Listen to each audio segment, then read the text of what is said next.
السلام علیکم ورحمۃ اللہ وبرکاتہ۔ وعدے کے مطابق میں پھر سے حاضر ہوں ایک بہت ہی اہم ویڈیو کے ساتھ۔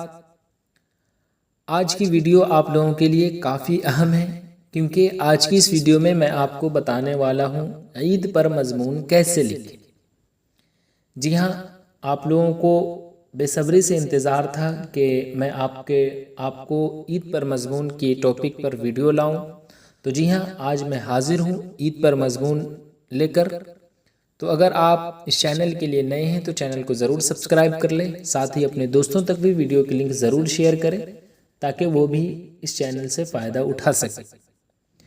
تو چلیے ہم سیدھے چلتے ہیں اسکرین پر۔ عید الفطر۔ عید الفطر مسلمانوں کا سب سے بڑا اور اہم تہوار ہے۔ زندگی کو پرلطف بنانے کے لیے دنیا کے ہر سماج میں خوشی منانے کے لیے چند دن مقرر ہے۔ ہندوؤں کے لیے ہولی، دسہرہ، دیوالی، وہیں عیسائیوں کے لیے کرسمس ڈے اہمیت رکھتا ہے۔ اسی طرح مسلمانوں کا خاص تہوار عید ہے۔ دنیا کے سارے مسلمان اس دن کو عید مناتے ہیں۔ عید مسلمانان عالم کو مسرت، محبت اور بھائی چارگی کا پیغام دیتی ہے۔ ہم سب جانتے ہیں کہ رمضان المبارک کی پہلی تاریخ سے لگاتار ایک مہینے تک روزہ رکھنا تمام مسلمانوں پر فرض ہے۔ روزہ ہماری تمام عبادتوں میں سب سے زیادہ دشوار اور اہم ترین عبادت ہے۔ اس بہت بڑے فریضہ کو انجام دینا تمام مسلمانوں کے لیے بڑی خوش قسمتی کی بات ہے۔ رمضان کے فریضہ کو خوبصورتی کے ساتھ ادا کر لینے کے بعد شوال کی پہلی تاریخ کو عید کی خوشی مناتے ہیں۔ رمضان کی 29 یا 30 کو روزہ افطار کرتے وقت ہر مسلمان عید کا چاند دیکھنے کی کوشش کرتا ہے۔ جیسے ہی چاند نظر آتا ہے بچے خوشی سے جھوم اٹھتے ہیں اور بڑے بارگاہ خداوندی میں ہاتھ اٹھا کر دعا مانگتے ہیں اور خدا کا شکر بجا لانے کے بعد ایک دوسرے کو مبارکباد دینے لگتے ہیں۔ رات بھر عید کی تیاریاں کی جاتی ہیں اور صبح اٹھ کر مسلمان مرد اور بچے غسل کر کے نئے کپڑے پہنتے ہیں، جسم پر عطر ملتے ہیں اور عیدگاہ کی طرف روانہ ہوتے ہیں۔ عیدگاہ میں 2 رکعت واجب نماز پڑھی جاتی ہے۔ گویا مسلمان نماز پڑھ کر بارگاہ خداوندگی میں شکرانہ ادا کرتا ہے۔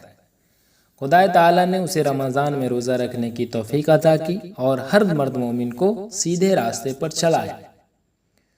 نماز کے بعد خطبہ پڑھا جاتا ہے اور خطبہ ختم ہوتے ہی ہر مسلمان ایک دوسرے سے گلے ملتے ہیں۔ تب تک عورتیں گھروں میں نہا دھو کر نئے کپڑے پہن چکی ہوتی ہیں اور سویاں تیار کر لیتی ہیں۔ عید کے دن دوست دشمن کا فرق ختم ہو جاتا ہے۔ لوگ بلا تفریق ایک دوسرے کے گھر چلے جاتے ہیں، انہیں مبارکباد دیتے ہیں اور سویاں کھا کر اپنے گھر چلے آتے ہیں۔ اس طرح عید کے دن پرانی سے پرانی دشمنی بھی ختم ہو جاتی ہے۔ مسلمان کا عقیدہ ہے کہ عید کے دن جو مسلمان اپنے دل میں کسی مسلمان کے لیے ذرا بھی کینہ کپٹ رکھتا ہے وہ گناہگار ہوتا ہے۔ گویا عید کے تہوار کو ہم میل محبت کا تہوار بھی کہہ سکتے ہیں۔ عید کے دن نئے کپڑے پہننا سنت نبوی ہے، اس لیے ہر مسلمان اپنی حیثیت کے مطابق نئے کپڑے بنواتا ہے۔ لیکن ہر معاشرے میں ایسے بہت سے لوگ ہوتے ہیں جنہیں 2 وقت کی روٹی میسر نہیں ہوتی۔ ان کے لیے نئے کپڑے بنوانا بڑا مشکل ہوتا ہے۔ اس لیے خدا تعالیٰ نے زردار مسلمانوں کے لیے فطرہ نکالنا واجب قرار دیا ہے۔ زردار مسلمان یعنی امیر مسلمان کی بات ہو رہی ہے، امیر ترین، جو دولت مند ہو۔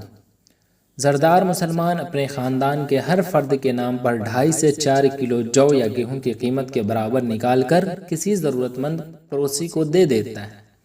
اسی رقم کا نام کیا ہے؟ فطرہ ہے۔ فطرہ رمضان کے آخری ہفتہ میں نکال دیا جاتا ہے تاکہ نادار مسلمان یعنی غریب مسلمان اس رقم سے نئے کپڑے بنوا سکے۔ اسی لیے عید کے تہوار کو عید الفطر کہتے ہیں۔ ہندوستان میں ہر مذہب و ملت کے لوگ صدیوں سے ایک ساتھ رہتے آئے ہیں۔ عید کے دن ہر مسلمان بھائیوں کو ہندوستانی، ہندو، سکھ اور عیسائی اس کے گھر مبارکباد دینے آتے ہیں۔ اس لیے عید ہندوستان میں ہولی اور کرسمس کی طرح قومی یکجہتی یعنی راشٹریہ دوستی کا تہوار مانا جاتا ہے۔ یہ عید میں بھائی چارگی، خدا پرستی، اجتماعی عبادت اور اخوت و محبت کا درس دیتی ہے۔ تو یہ رہی ویڈیو کیسی لگی آپ کمنٹ میں ضرور بتائیں گے. پھر میں ایک اہم ویڈیو کے ساتھ ضرور حاضر رہوں گا. تب تک کے لیے اللہ حافظ.